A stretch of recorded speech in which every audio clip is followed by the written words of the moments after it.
Alright. Hi. Magandang hapon mga kababayan.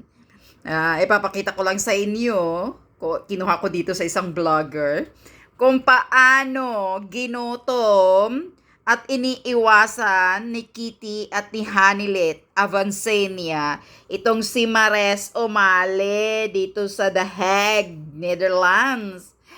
Panay pilit na pwede ba po magtatanong lang po, may kunting question. Hinabol-habol talaga niya si Kitty at si Hanilet. Maris Umali, pahiya ka na. Dinididma ka na ng dalawa mag-inang iyan. Alam mo kasi, yung pagkabayas kasi ninyong mag-report, talagang gusto nyong ititwist lagi ang mga kwento, kaya wala nang nagtitiwala sa inyo. GME7 ba itong si Mares Umali? Basta ang dinididma daw dyan ni Kitty at ni Hanilet, GME7 at ABS-CBN. Pahiya kayo. Habol ng habol kay Hanilet, pati hinabol-habol si Kitty. Hindi ka naman sinasagot, huwag ka nang makipagsawsaw. Mahiyahiya ka naman, Maris Umali. Pag hindi ka sinasagot, dinididma ka, tinatalikuran ka, marunong ka naman mahiya. Huwag ka namang sumusunod na katulad ni Ngagba. Na bangag na Marcos Jr. na walang hiya ang mukha. Kahit anong tira ng mga tao, nagbingi-bingian, nagbulag-bulagan.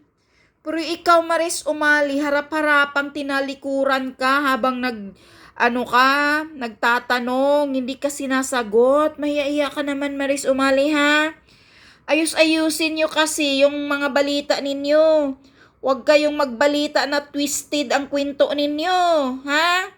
Katulad ngayon, sinasabi mo, tikom daw ang bibig ng mga mag-ina na si Hanilet at si Kitty.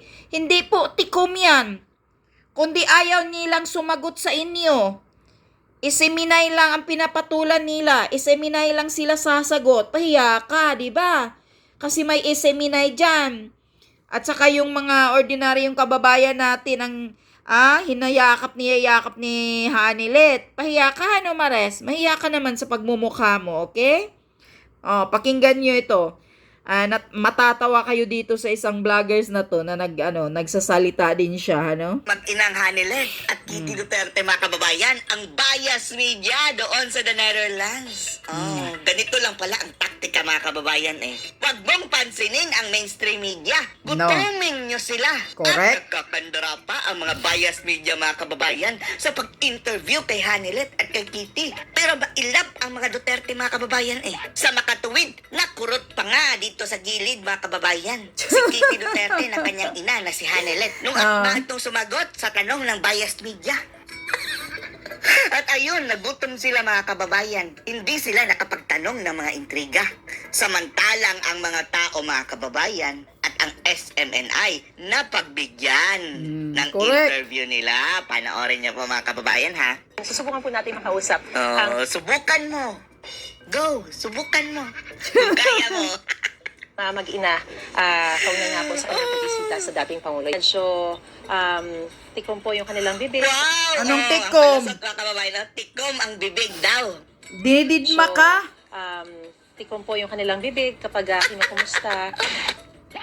Ang sabihin mo, Maris, talagang iniiwasan ka. Ayaw Correct. kayong makausap, mga bias. Walang ibang itatanong yan, mga kababayan Anong masasabi mo? Andyan din ang dating asawa ni PRRD, na si Elizabeth. O ganyan, mga kababayan, pagsasabuhin siguradong lang. ganyan, At kung ano-anong mga intriga, mga kababayan. Kaya Chismis. iniwasan. Tingnan nyo, kawawa, mga kababayan, ginutom si Maris Umali. Magandang tanghali po. Ayun, umalis. Tinalikuran. Failed ka, Mares. Umali po, gutom na gutom ako. Bigyan niyo naman ako ng isang scoop ng intriga. Tinalikuran ni Hanilet, mga kababayan. Andyan din ang mga kababayan na Abayas at ang News 5 parang wala pa. Abayas at GMA. GME7, Pero ang insistent talaga masyado, GME5 mga kababayan, si GME7. Maris Umali. Oh, Afternoon, ma'am. hinabol. Oh. Hinabol talaga nila. Si Madam.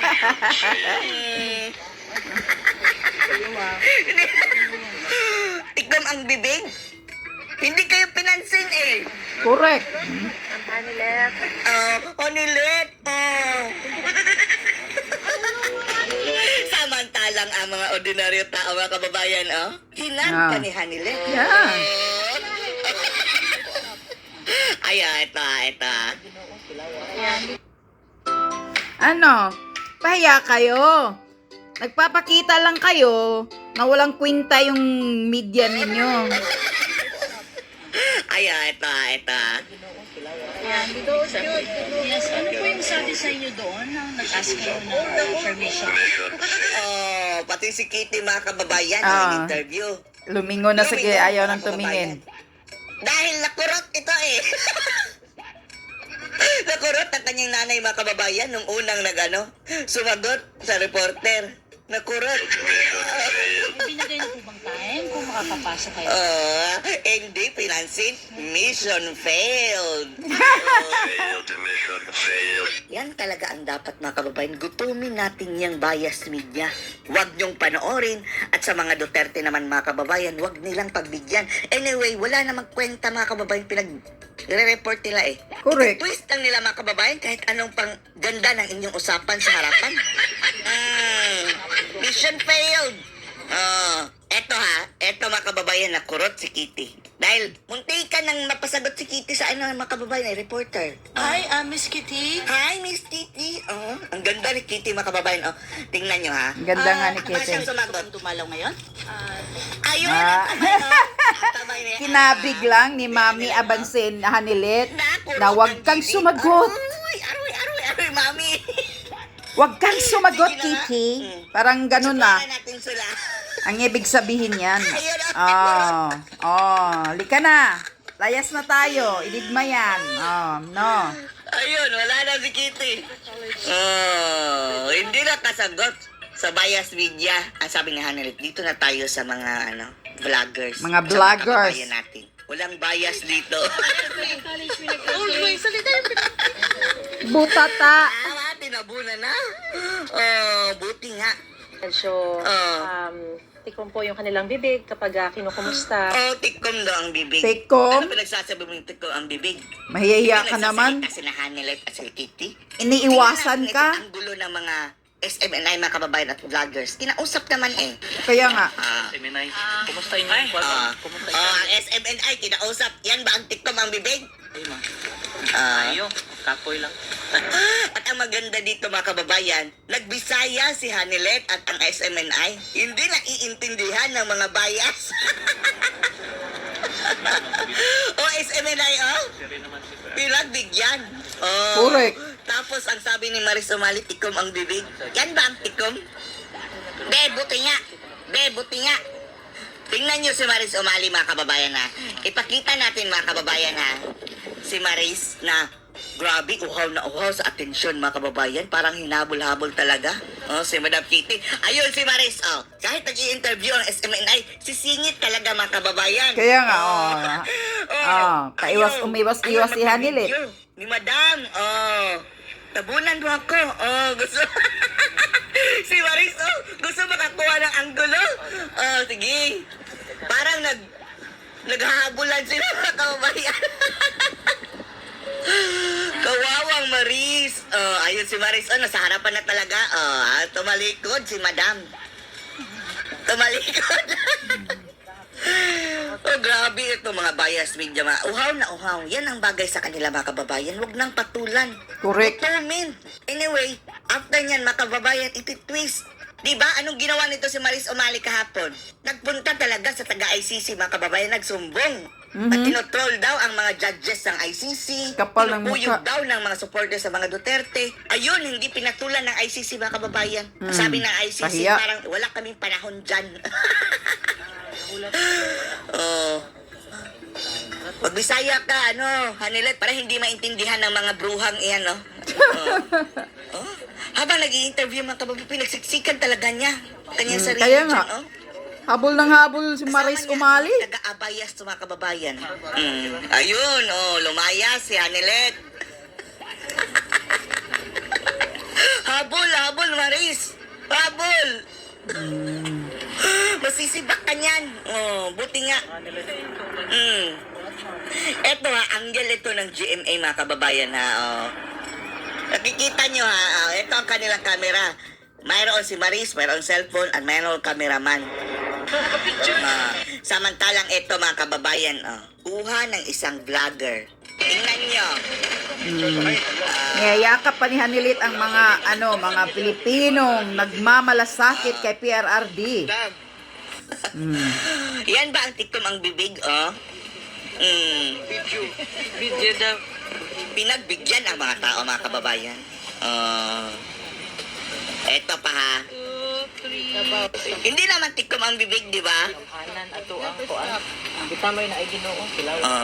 Ang sabi ni Hanilet mga kababayan, tayo ang may Diyos, makapangyarihan ang Diyos. Sila walang Diyos. Correct. Yes, ano po yung sabi sa inyo doon nang nag-ask kayo ng permission? Talikod, Ayan na naman mga kababayan, nag-attempt na naman ang isa. Narinig yun sa background. Nag-attempt na naman ang abayas. Nagtagalog ang abayas eh. Lumingon si Kitty palayo. Ibang time kung makakapasok kayo? Huwag mong sagutin, Kitty. Gutumin mo.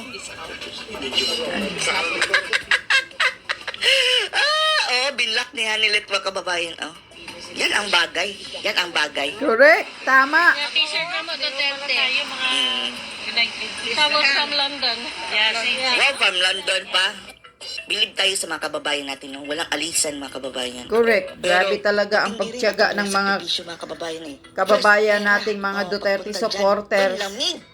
Andan yung oras mga kababayan na sana katrabaho sila. Nandun ka din ng nasa maiso. Okay, yun lang. Pakita ko sa inyo ha. Nakakatawa ka Maris Umali. Mahihiya ka naman. Ayan na sila, Iniiwasan mga ka na. kababayan, Hindi sa ka pa ratings lumayas para dyan. Yung mga bias, hindi na pupunta sa harapan. Ang pinagbigyan mga kababayan, yung na lang, mga vloggers at mga kababayan natin.